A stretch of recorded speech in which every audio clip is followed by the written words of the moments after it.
अगर तुम्हें ऐसा भ्रम हो गया हो कि कोई एकांत गुफा हो, घुस जाऊं बस वहां भगवत प्राप्ति हो जाएगी, तो चूहा और सांप रात दिन बिल में रहते हैं, इनको भगवान की प्राप्ति हो गई क्या? ज्यादा लाभदायक होता है। तुकाराम जी से जब प्रश्न किया गया कि क्या गृहस्थाश्रम में भगवान की प्राप्ति ऐसे हो जाएगी जो विरक्तों की हो जाएगी? बहुत ध्यान से सुनिए, सिद्ध संत है, वो कह रहे हैं कि पागल मत बनो, मंदिर जाने में भगवान की प्राप्ति भगवान के भजन करने से होती, वो गृहस्थी में भी हो जाएगी। अगर तुमको लगता है कि वन में रहने से भगवान मिल जाते हैं, तो हिरन को मिल जाते, खरगोश को मिल जाते, बाघ को मिल जाते, सब ब्रह्म प्राप्त हो जाते। अगर तुमको लगता है कि एकांत में ध्यान लगाने से मिल जाते, तो बगुला जल में खड़ा होकर एक टांग केवल ध्यान लगाता है, लेकिन मछली आई गट्ट से खाया फिर शांत खड़ा है, बगुला को नहीं मिला। फिर कहते हैं कि एकांत गुफा में घुसने से भगवान मिल जाते, तो चूहा और सांप बिलई में रहते हैं रात दिन, उनको भगवान मिल जाते हैं। जी ने बताया कि भगवान, तो इसलिए हम तुमसे कह रहे हैं कि ये चीज चपड़ की बातें छोड़ो। तुकाराम घर में विठ्ठल का मंदिर बना, घर को ही विठ्ठल का मंदिर बना, ठाकुर विराजमान करो, आप सेवक हो जाओ, बढ़िया भोग लगा के पाओ, नाम कीर्तन करो, कथा वार्ता करो, अपने कर्म को भगवान को अर्पित कर दो, भगवान की प्राप्ति हो जाएगी। हम तुमसे पूछते हैं, जो लोग सोचते हैं अन्न नहीं खाएंगे तो भगवान की प्राप्ति हो जाएगी, तो कितने ऐसे जीव हैं हमारी प्रकृति में? तुकाराम जी कह रहे हैं ये बड़े महापुरुष हैं, किसी के कहो सांप खाता अन्न, करे क्या धान बकभी, कपट भरा भीतर भरा उदर मल से, करे चूहा भी एकांत गदहा भी भभूत रमावे, तुका जल नक्रालय काग ही नहाय कहो। तो क्या अन्न न खाने से भगवान मिल जाएंगे? अगर हां, तो बहुत से पक्षी ऐसे हैं जो केवल फलाहार रहते हैं, बहुत से ऐसे हैं जो घास चर के रहते हैं, ना वो अन्न खाते हैं ना कुछ और, कुछ है फलाहार, कुछ है तृण चरते हैं, कुछ है पानी पी के केवल रहते हैं भैया, केवल पानी से। इन सबको भगवत साक्षात्कार हो जाता है क्या? अगर ऐसा होता, केवल पानी से रह रहे तो भगवत साक्षात्कार हो जाएगा, केवल फलाहार रहे तो उनको भगवत साक्षात्कार हो जाएगा।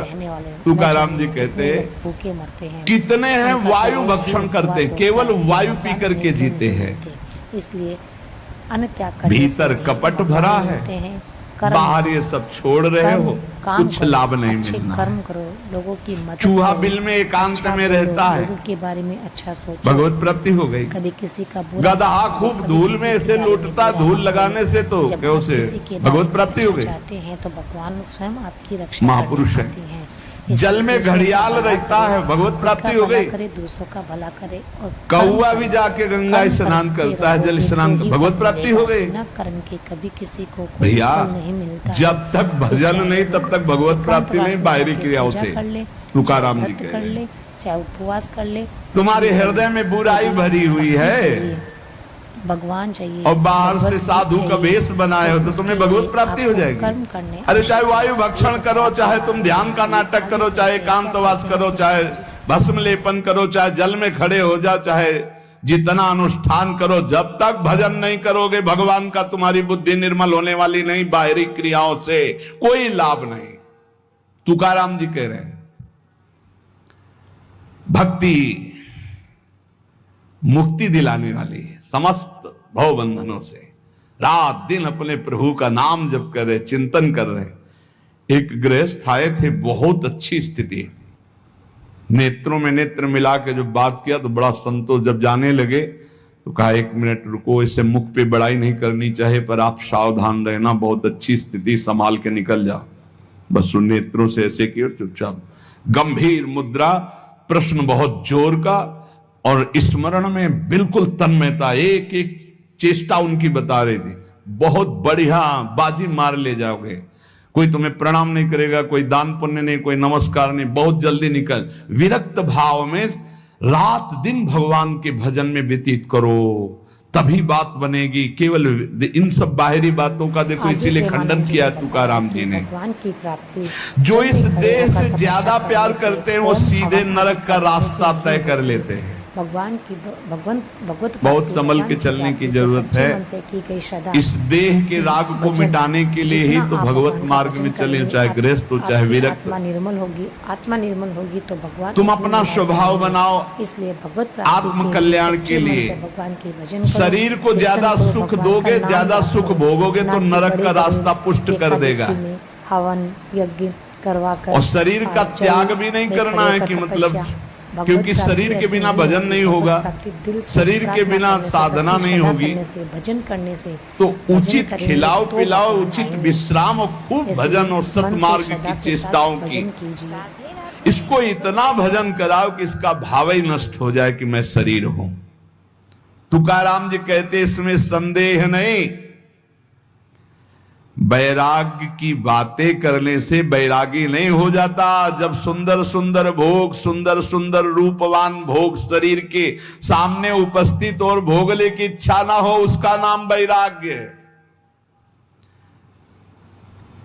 बातें करने वाले वैराग्य की तो करते रहते हो, जब सामने प्रश्न आता है तो उत्तर नहीं दे पाते, अर्थात भोग आता है तो उन्हीं में लिप्त हो जाते हैं, उन्हें वैरागी नहीं कहते। इसीलिए हम कह रहे हैं कि अपने मुख से नाम नाम नाम, निरंतर नाम जप करो। यदि मुख नहीं नाम जप रहा तो ये जिह्वा टुकड़ा है मांस का, और मुख जो है मांस का एक कुंड मात्र है। नाम जप करो, सदगुरु प्रदत्त नाम जप करो। तुका कह रहा है सदगुरु की महिमा। सदगुरु कोई मनुष्य नहीं है। चितनासी न लगे बेल काहीं, तया न लगे मूल, वाचे सदा सर्वकाल राम कृष्ण हरि गोविंद। गुरुदेव ने जो नाम दिया है वो कोई मनुष्य नहीं, वो साक्षात राम कृष्ण हरि ही है। बंदो गुरुपद कंज कृपा सिंधु नर रूप हरि। उन्होंने चिंतन के लिए तुम्हें जो दिया है, सारा समय उस चिंतन में लगा दो। अमूल्य है तुम्हारा जीवन। हर समय राम कृष्ण हरि गोविंद नाम जिह्वा पर बना रहे। चिंतन नासी न लगे बेल सर्वकाल करावे। चिंतन के लिए कोई समय नहीं है ऐसा कि हम नहा धो के फिर चिंतन करेंगे। अगर शौचालय में ही मृत्यु हो गई तो हर समय नाम जप, हर समय नाम जप। सदा राम कृष्ण हरि गोविंद का चिंतन करो। एक सत्य सार यही है, ना फलाहार रहने से, ना जल पीने से, ना वायु भक्षण से, ना इन सब बाहरी बातों से भगवत प्राप्ति नहीं होती। भगवत प्राप्ति होती सदैव भगवत चिंतन करने से, नाम चिंतन करने से। भगवान नाम कीर्तन भगवान की प्रसन्नता के लिए, भगवत कथा भगवत प्रसन्नता के लिए। तुकाराम जी कहते हैं गीता है, श्रीमद् भागवत है, ये भगवान की प्राप्ति के लिए चर्चा हो रही। जो भगवत प्रसाद रूप मिल जाता है उससे जीवन यापन का। जब तक जीवन है हमें हर समय भगवान नाम जप, भगवत कथा, भगवत भक्तों का संग, यही करना है। प्रभु के नाम की महिमा प्रभु ही समझ सकते हैं, दूसरा कोई नहीं समझ सकता। या प्रभु समझा दे पुरुषोत्तम तो समझ पावे। कर्म के फेर में पड़ा हुआ जीव अगर अट्टहास करके नाम पुकारने लगे तो कर्म बंधन नष्ट हो जाए। राधा राधा राधा जोर से चीख चीख कर, तो बोले कर्म बंधन विध्वंस होते हैं। जितने के कानों में नाम पड़ेगा सबका मंगल होता चला जाएगा। इससे श्री कृष्ण अधीन हो जाते हैं। विठोबा का नाम, विठोबा की कथा विठोबा को अधीन कर लेते हैं। महापुरुषों के वचन समझने हैं। जैसे सत स्त्री के अधीन उसका पति हो जाता है, उसके आचरण, उसका व्यवहार अपने पति को अधीन कर ले, ऐसे सद्भक्त भगवान को अधीन कर लेते हैं। यहां तुकाराम जी भगवान की अधीनता के लिए कह रहे हैं, तुम अपने परमार्थ को खो मत। तुकाराम कह रहे हैं धन के अधीन हो जाना, काम के अधीन हो जाना, नरक की यात्रा करना है।